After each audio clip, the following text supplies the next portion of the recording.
നമസ്കാരം. Raf talk മലയാളത്തിലേക്ക് അവർക്കും സ്വാഗതം. ഒടുവിലേറെ നേരത്തെ ആശങ്കകൾക്ക് ശേഷം കാര്യങ്ങളെല്ലാം ഓക്കെയായി. ആശ്വാസ വാർത്ത കൊച്ചിയിൽ നിന്ന് വന്നു. നാളത്തെ മത്സരം നടക്കും. ഇപ്പോൾ കേരള ബ്ലാസ്റ്റേഴ്സ് ഇതുമായി ബന്ധപ്പെട്ട് ഒഫീഷ്യൽ സ്റ്റേറ്റ്മെൻറ്റ് ഇറക്കിയിരിക്കുകയാണ്. കൂടെ നിന്നവർക്കൊക്കെ നന്ദി പറഞ്ഞുകൊണ്ടുള്ള സ്റ്റേറ്റ്മെൻറ്റാണ്. നമ്മളൊന്ന് പരിശോധിക്കുകയാണ്. ആ സ്റ്റേറ്റ്മെൻറ്റ് എങ്ങനെയാണ്?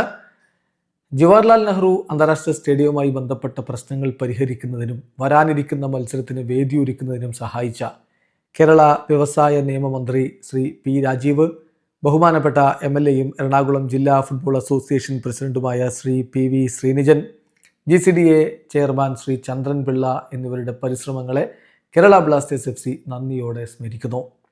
കഴിഞ്ഞ കുറച്ച് മണിക്കൂറുകളായി ക്ലബിന് നൽകി വരുന്ന അചഞ്ചലമായ സ്നേഹത്തിനും പിന്തുണക്കും കേരള ബ്ലാസ്റ്റേഴ്സ് FCയുടെ ആരാധകർക്ക് ഞങ്ങൾ ഹൃദയം നിറഞ്ഞ നന്ദി അറിയിക്കുന്നു.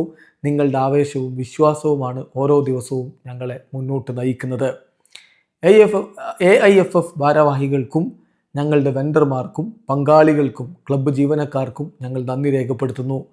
തങ്ങളുടെ കടമകൾക്കും അപ്പുറം പ്രവർത്തിച്ചവരും ക്ലബിനെ പിന്തുണക്കുന്നതിനായി നോമ്പ് തുറക്കാൻ പോലും വൈകിയവരും അവരിൽ ഉൾപ്പെടുന്നു. ഈ പ്രവൃത്തി ഞങ്ങൾക്ക് അത്രമേൽ വിലപ്പെട്ടതാണ്. ഒടുവിൽ ഫുട്ബോൾ വിജയിച്ചിരിക്കുന്നു. സീസണിലെ ഞങ്ങളുടെ ആദ്യ ഹോം മത്സരത്തിൽ നാളെ ഞങ്ങൾ മുംബൈ സിറ്റി FC നേരിടും. ഗാലറിയിൽ കാണാം എന്നാണിപ്പോൾ കേരള ബ്ലാസ്റ്റേഴ്സ് ഒഫീഷ്യലി അറിയിക്കുന്നത്. തീർച്ചയായിട്ടും ബ്ലാസ്റ്റേഴ്സ് ആരാധകർക്ക് ഏറെ സന്തോഷം പകരുന്ന ആ ഒരു വാർത്തയാണ്. നമുക്ക് നാളെ ഗാലറിയിൽ കേരള ബ്ലാസ്റ്റേഴ്സിൻ്റെ മികച്ച പ്രകടനം കാണാൻ വേണ്ടി ഒത്തുചേരാം. അതോടൊപ്പം ബ്ലാസ്റ്റേഴ്സിൻ്റെ വിജയത്തിനായിട്ട് വലിയ ആവേശത്തോടു കൂടി ആർപ്പ് വിളിക്കാം. See you in the stands. Video അവസാനിക്കുന്നു. ഫുട്ബോൾ ലോകത്തെ കൂടുതൽ വിശേഷങ്ങളുമായി റഫ് ടോക്സ് എഴുതാം.